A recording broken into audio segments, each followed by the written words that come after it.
అభినందనాలు గేయము మనకు 2వ పేజీలో ఉంది. ఆ 2వ పేజీలో మొదటగా మనం ఏం నేర్చుకున్నామంటే పాఠం యొక్క ఉద్దేశం నేర్చుకున్నాము. తర్వాత 3వ పేజీలో పాఠ్యభాగ వివరాలు కవి పరిచయం ఉంది, అది నేర్చుకున్నాము. ఆ తర్వాత మనం గేయంలోకి వెళ్తాం. గేయాన్ని మనం లయబద్ధంగా చక్కగా పాడుకోవాలి. చూడండి, నేను పాడతాను, మీరు కూడా నన్ను అనుకరించండి, మీరు పాడండి. వందనాలు వందనాలు అభినందన చందనానివే, మా అభినందన చందనానివే. వందనాలు వందనాలు అభినందన చందనానివే, మా అభినందన చందనానివే.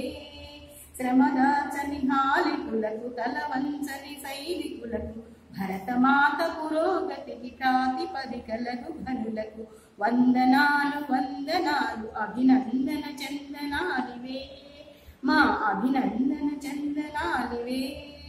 ఉడమి తల్లి పులకింపగర రుధిరం శ్రీనమ్ము కాగా పసిడిని పండించునట్టి ప్రగతి మార్గదర్శకులకు వందనాలు వందనాలు అభినందన చందనానివే, మా అభినందన చందనానివే.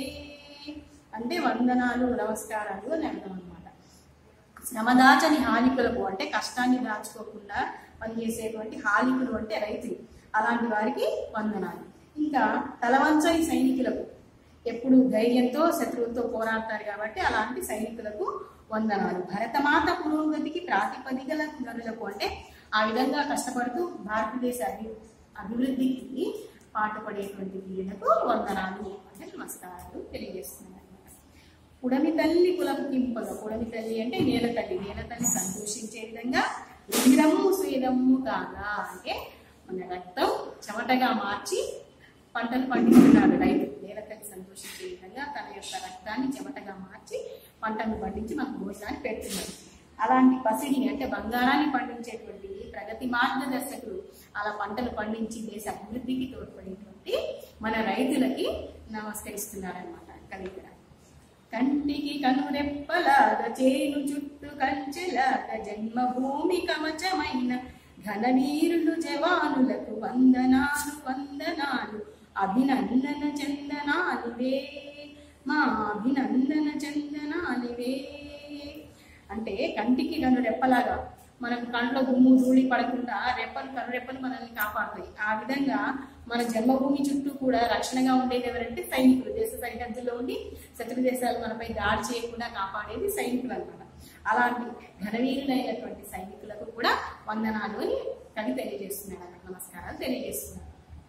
ప్రలోభాల మాయలోన పడిపోవని నిర్మలురకు నిమిషమేని విధి మరువని నీతి కర్మశీలురకు వందనాలు వందనాలు అభినందన చందనానివే, మా అభినందన చందనానివే.